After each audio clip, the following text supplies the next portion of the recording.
आईने हिंदी के एक नए एपिसोड में आपका स्वागत है, जहां आपके लिए लेकर के आते हैं इंडियन डिफेंस की प्रमुख अपडेट्स को। और इस वीडियो में हम पहले बात करने वाले हैं defence research and development organisation के एक ऐसे इनिशिएटिव के बारे में जिसके अंतर्गत लाइट कॉम्बैट एयरक्राफ्ट तेजस की कैपेबिलिटी को और भी ज़्यादा इन्हेंस किए जाने का प्रयास किया जा रहा है। इस बात से कोई इनकार नहीं कर सकता कि डीआरडीओ की तरफ से हाल ही के दिनों में कुछ ऐसे कोलैबोरेशन हमें देखने को मिले हैं जो कि लाइट कॉम्बैट एयरक्राफ्ट तेजस प्रोग्राम के लिए काफ़ी महत्वपूर्ण है। और उन्हीं में से एक बड़ा कोलैबोरेशन होगा ब्रेक पैराशूट सिस्टम का। जी हाँ, इस समय defence research and development organisation private Indian companies के साथ एक नए कोलैबोरेशन को फॉर्म करने की तलाश में है, जिसके अंतर्गत वो लाइट कॉम्बैट एयरक्राफ्ट तेजस के लिए हाइब्रिड ब्रेक पैराशूट सिस्टम का फैब्रिकेशन और मैन्युफैक्चरिंग कर सकें। और इसके लिए वो इस समय योग्य प्राइवेट कंपनियों की तलाश कर रहे हैं। जो ब्रेक पैराशूट होता है, ये बेसिकली एयरक्राफ्ट की सेफ लैंडिंग को इंश्योर करने में एक महत्वपूर्ण भूमिका निभाता है। और अगर हम बात करें लाइट कॉम्बैट एयरक्राफ्ट तेजस की,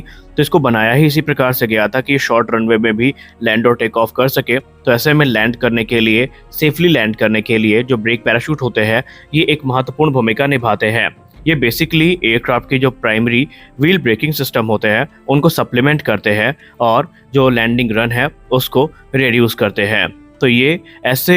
रनवे के लिए ज़्यादा बेनिफिशियल साबित होते हैं जहां पर लिमिटेड स्पेस होता है। यानी कि अगर रनवे बड़ा है और पर्याप्त वहां पर कह सकते हैं जगह है, तो फिर इनकी ज़रूरत नहीं पड़ती। लेकिन मान लीजिए कोई रनवे ऐसे है जहां पर लैंड करने के लिए जगह पर्याप्त नहीं है, तो ऐसे में जो ब्रेक पैराशूट होते हैं ये एक महत्वपूर्ण भूमिका अदा करते हैं। अब यहाँ पर अगर हम ब्रेक पैराशूट के हाइब्रिड सिस्टम की बात करें, तो ये एक हाइब्रिड सिस्टम होने वाला है जहाँ पर अलग अलग कंपोनेंट हमें देखने को मिलेंगे। अगर हम टेक्सटाइल मटेरियल्स की बात करें, तो इसमें हमें high strength nylon, cordage, webbing और जो फैब्रिक्स हैं वो देखने को मिलेंगी, जो कि इसकी ड्यूरेबिलिटी और फंक्शनैलिटी को सुनिश्चित करेंगी। वहीं इसमें जो मेटल पार्ट्स हैं ये भी अहम भूमिका निभाएंगे, जो कि स्ट्रक्चरल इंटीग्रिटी के लिए काफ़ी एसेंशियल होते हैं और सिस्टम ऑपरेशन आराम से हो सके, इसको ये सुनिश्चित करते हैं। इस समय defence research and development organisation चाहती तो विदेशी कंपनियों को इनवाइट कर सकती थी, लेकिन उनका जो इनिशिएटिव है वो अलग है। वो चाहते हैं कि प्राइवेट इंडियन जो कंपनीज हैं जो कि टेक्सटाइल इंडस्ट्री में अपनी एक धाक जमा के बैठे हैं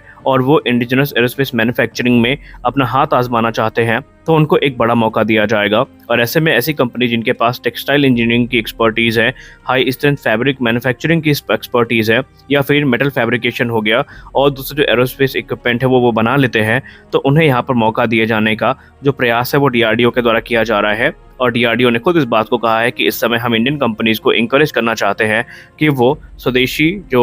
कह सकते हैं एविएशन इंडस्ट्री है उसमें अपना योगदान दें। और इसी के अंतर्गत डीआरडीओ एक बहुत जल्दी कोलैबोरेशन को फॉर्म करेगी और उसके अंतर्गत जो ब्रेक पैराशूट हैं ये बनाए जाएंगे। रिपोर्ट्स में ये भी कहा जा रहा है कि ये जो ब्रेक पैराशूट होंगे ये सिर्फ लाइट कॉम्बैट एयरक्राफ्ट तेजस के लिए नहीं होंगे, बल्कि हमारे जो दूसरे इंडिजिनस फाइटर एयरक्राफ्ट हैं आने वाले भविष्य के, उनमें भी इनका इस्तेमाल किया जाएगा और भी दूसरे जो इंपॉर्टेंट इक्विपमेंट हैं उनका निर्माण हमें होता दिखाई पड़ेगा। डीआरडीओ का ध्यान इस समय लाइट कॉम्बैट एयरक्राफ्ट तेजस के सिर्फ ब्रेक पैराशूट मैकेनिज्म को लेकर के नहीं है, बल्कि दूसरी जो कैपेबिलिटीज हैं, फिर चाहे वो रेडार हो, एवियोनिक्स हो, उनको भी मॉडर्नाइज करने का प्रयास किया जा रहा है। और इसमें जो प्राइवेट सेक्टर कंपनियों की सहभागिता है वो काफ़ी ज़्यादा महत्वपूर्ण होगी। लेकिन सबसे खास बात यहाँ पर जो सामने निकल के आई है वो ये है कि अभी इजेक्शन सीट को अंडर कंसिडरेशन रखा गया है, रिफ्यूलिंग प्रोब है, इनको कंसिडरेशन में रखा गया है। लेकिन एक बड़ा मेजर अपग्रेड हमें देखने को मिलेगा वो इसकी वेपन कैरिंग कैपेसिटी को लेकर के है, क्योंकि हम सब जानते हैं तेजस एडवांस वेपन सिस्टम्स को कैरी करेगा, लेकिन इसकी वेपन कैरिंग कैपेसिटी को बढ़ाने के लिए इसका हाल ही में एक विंड टनल मॉडल की फोटो सामने आई थी,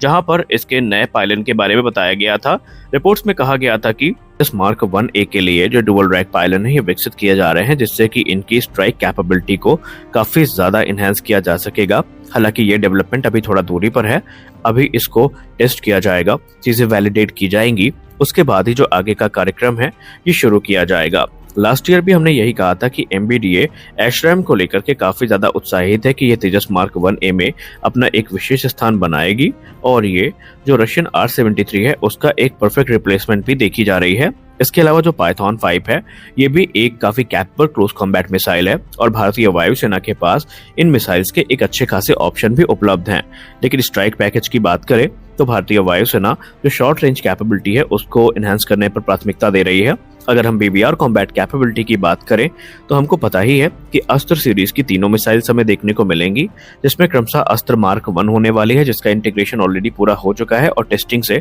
वो गुजर रही है। ये मिसाइल तकरीबन 110 किलोमीटर तक मारक क्षमता के साथ आती है, यानी 110 किलोमीटर की दूरी तक एनिमी के जो फाइटर जेट्स हैं उनको ये डिटेक्ट करके मार गिरा सकती है। उसके बाद बारी आती है अस्त्र मार्क 2 की। अस्त्र मार्क 2 जो मिसाइल है वो 160 किलोमीटर की रेंज के साथ आती है और ये मिसाइल को लेकर के हाल ही में आडा ने ये क्लेम भी किया, DRDO ने ये क्लेम भी किया है कि ये मिसाइल बन के तैयार है और बहुत जल्दी इसके जो हॉट ट्रायल्स हैं इनकी शुरुआत होगी। इस मिसाइल को जो एमरम है, एमरम D3, M120 एमरम D3, इसके समकक्ष देखा जा रहा है। इसके अलावा इसे मीटियोर का भी एक कह सकते हैं रिजेम्बलेंस ये मीटियोर के साथ काफी प्रदर्शित करती है, या मीटियोर के जैसे ही इसको माना जा रहा है, उसका समकक्ष माना जा रहा है, जो कि 160 किलोमीटर तक मारक क्षमता के साथ में आती है। तो ऐसे में ये जो मिसाइल है ये भारतीय वायुसेना के लिए काफी महत्वपूर्ण बन जाती है। उसके बाद बारी आती है अस्त्र मार्क 3 की, जो कि 300 किलोमीटर से ज्यादा मारक क्षमता के साथ आएगी और इसमें हमें SFDR यानी solid fuel ducted ramjet based जो प्रोपल्शन है वो देखने को मिलेगा, जिससे इस मिसाइल की रेंज काफी बढ़ेगी और ये हाई स्पीड के साथ एनिमी टारगेट को हिट कर सकेगी। इसके जो प्राइमरी टारगेट्स होंगे वो एनिमी के रिफ्यूलिंग एयरक्राफ्ट हो गए, या जो दूसरे फोर्स मल्टीप्लायर है जिसमें ट्रांसपोर्ट एयरक्राफ्ट या फिर उनके जो इवैक्स हैं उनको ये टारगेट करने में सक्षम होगी। हालांकि बीच में रूमर्स सामने आए थे कि भारतीय वायुसेना अस्त्र मार्क 2 को स्किप कर सकती है, जबकि ऐसा बिल्कुल भी नहीं है। अस्त्र मार्क 2 बन के तैयार है और उसके टेस्ट की शुरुआत होने वाली है। वही हमारी अगली बड़ी अपडेट आ रही है DRDO से, जो कि तेजस मार्क 1A से संबंधित है। मीडिया रिपोर्ट में बताया जा रहा है कि DRDO के द्वारा एक सिग्निफिकेंट स्टेप उठाया गया है, जहां पर जो एरोनॉटिकल टेक्नोलॉजी है उसमें एक मेजर बूस्ट मिला है। एरोनॉटिकल डेवलपमेंट एजेंसी, जो कि DRDO की एक ब्रांच है, इसने जो फर्स्ट बैच है स्वदेशी तौर पर विकसित किए गए लीडिंग एज एक्चुएटर और एयरब्रेक कंट्रोल मॉड्यूल्स के ये हिंदुस्तान एरोनॉटिक्स लिमिटेड को डिलीवर कर दिए हैं और इनके आने के बाद तेजस मार्क 1A का कार्य जो है वो रफ्तार के साथ आगे बढ़ेगा। हिंदुस्तान एरोनॉटिक्स लिमिटेड की जो लखनऊ डिवीजन है इसने ऑलरेडी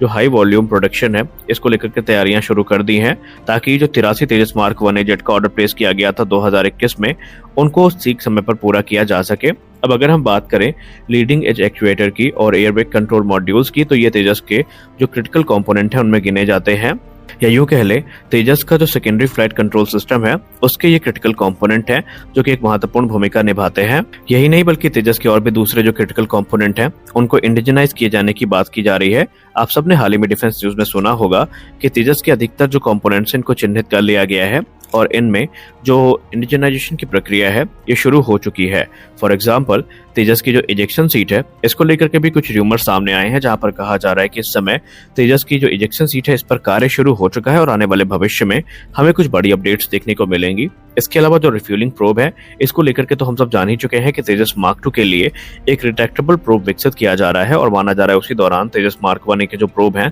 ये भी मॉडिफाई किए जाएंगे और हमारे जो दूसरे क्रिटिकल कंपोनेंट्स हैं, फिर चाहे वो इंजन हो या फिर एवियोनिक्स हो, इन सारी चीजों को इंडिजिनाइज करने का जो प्रयास है वो किया जा रहा है। फॉर एग्जांपल जो हमारा रेडार है तेजस में इल्टा का, इसको भी आने वाले भविष्य में उत्तम ऐसा रेडार से रिप्लेस कर दिया जाएगा, जिससे कि तेजस के सर्च और ट्रैक कैपेबिलिटी काफी ज्यादा बढ़ने वाली है। तो हम ये कह सकते हैं कि भारतीय वायुसेना ने अगर तेजस मार्क 1A पर भरोसा दिखाया है तो वैसे ही नहीं दिखाया है, बल्कि उसकी कुछ खास वजहें थी और वो ये वजह यही है कि भारतीय वायुसेना ये जानती है आने वाले भविष्य में ये एयरक्राफ्ट पूर्णतः स्वदेशी हो सकते हैं और इनके आने के बाद भारतीय वायुसेना का जो एक क्रिटिकल स्क्वाड्रन गैप है ये फिल किया जा सकता है, क्योंकि हम सब रिपोर्ट्स में जान चुके हैं कि 2034 से 35 तक भारतीय वायुसेना 200 से ज्यादा तेजस मार्क 1A जेट्स को ऑपरेट करती नजर आएगी। तो आज के इस वीडियो में बस इतना ही। मिलते हैं अगले वीडियो में कुछ और इंपॉर्टेंट अपडेट्स के साथ। तब तक के लिए जय हिंद।